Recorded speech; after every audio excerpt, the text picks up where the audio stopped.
Alright guys, welcome to another beer review, and today we're going over to the Vocation Brewery, a brewery who I think I've only tried one or two of their beers, and I've heard about these guys for so long. I know there was a bit of like a, I don't know what you'd call it, but a lot of people were complaining about how the Vocation stuff, yeah, spoiler alert, Vocation, not that you didn't see the title or the thumbnail, but how Vocation, since they've been in the supermarket, their quality's dropped. Now, obviously, I'd never had the stuff that's available from Vocation directly, or the stuff that was available before they made it into supermarkets. But yeah, for some reason, because you can get their beers in abundance, I never really, took time to take one off the shelf to do a review. So I was at my local supermarket, Asda. Other supermarkets are available, and I was picking up some beer because I'm doing some cooking, making a steak and ale pie, and using black sheep ale for it. A Mary Berry recipe, so we'll see how that turns out. And yeah, so I thought, you know what, I need to bulk up this so I get 4 for £6. So I picked up a few others, and one of them was Vocation's Life and Death, which is a described as an IPA, 6.5%. This is Life and Death. 3 kilos of hops and 40 kilos of barley selflessly give their lives to brew every barrel of this beer. Thank you for your service. If it's a lot to ask, but their reincarnation as the life-affirming IPA makes their sacrifice worthwhile. Life and Death is a ballsy US-style IPA. Expect flavours and aromas of tropical and citrus fruits with a lingering bitterness set against a smooth and malty backbone. Our beer is naturally hazy because filtering kills the flavour, never pasteurised, store cool and drink fresh. Colour, it says, I'm going to go through the notes because why not. Rich and golden, aroma is tropical fruits, and taste is fruit salad. So I'm not too sure exactly what hops they've used for this, but best before date is 17th of October 2018. So I'd imagine that's at least, at the very minimum, a couple of months old. I was, because I made the mistake of just picking it up off the shelf, and I realised once I bought it, shit, I should have had a look at the best before date, because I always make a point when I'm buying beer from like a supermarket to always go like about 3 or 4 beers down and get something from the back, because I've found that not only are you getting the beers that aren't directly under the light, but also you tend to find like the newer stock at the back before they put it to the front.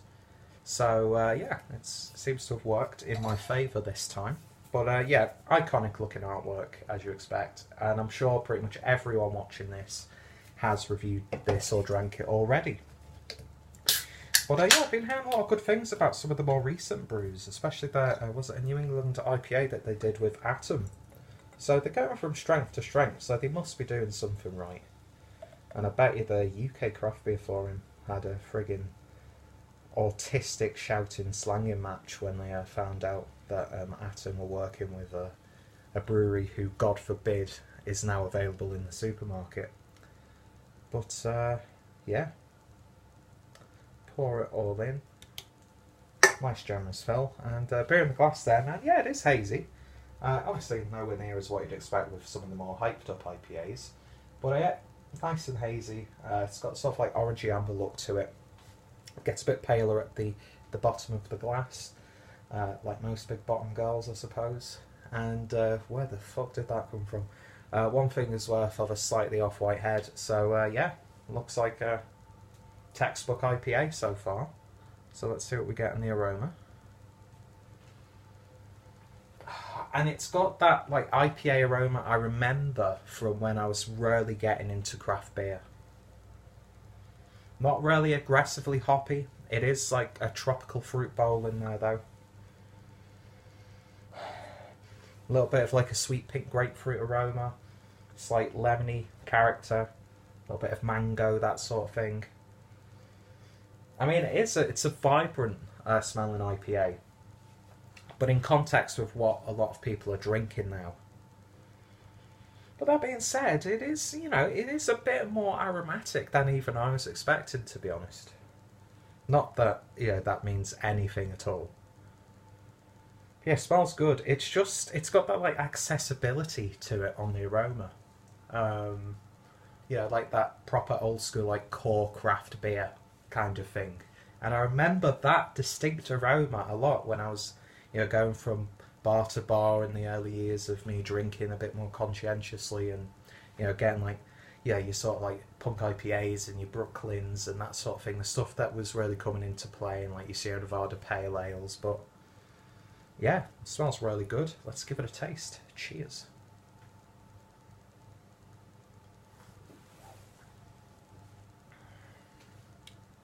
And yeah, it's just as I was imagining it from the aroma, like the taste. It's a really simple, accessible, hoppy IPA. Alcohol is masked really nicely, but at 6.5%, you wouldn't really expect the alcohol to come through. But it's drinking like a bolder bodied, like 3 or 4% IPA. Very crisp, first quenching.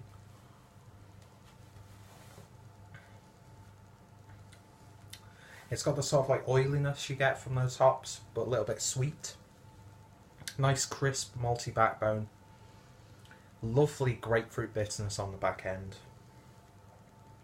Yeah, I'm getting like, I'd imagine there's something like Citra, maybe a bit of Cascade in there, that sort of thing.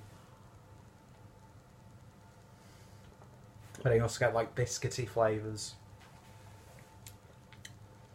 Yeah, that's a really nice, simple IPA. It's far from the most exciting IPA that I've had.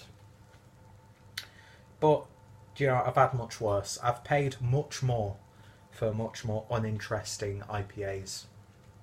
And this, available at the supermarket, it's like the classic sort of like go-to IPA, and it's also a really good IPA to give someone who's wanting to get into craft beer. And it's reminded me again of like when I was making.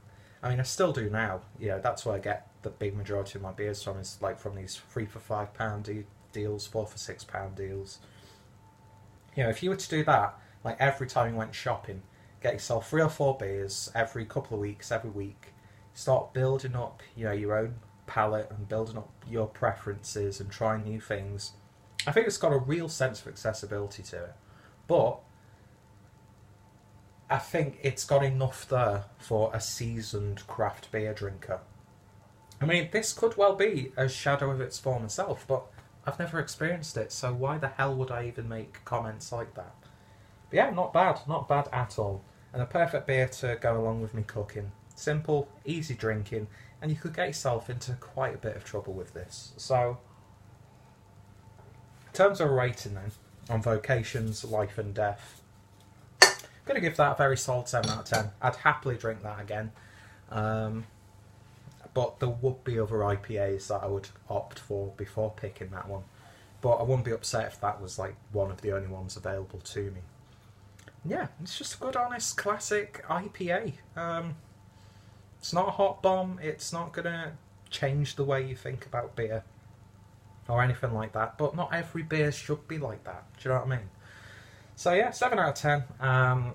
Yeah, if anybody else has reviewed this one, which I'm sure 90% of you guys from the UK watching this have reviewed it, then I'll put those links down below. I have reviewed a couple of Vocation beers, I think, but I don't think enough to warrant a playlist. So check out my IPA playlist and check out my English craft beer playlist as well for some more good examples.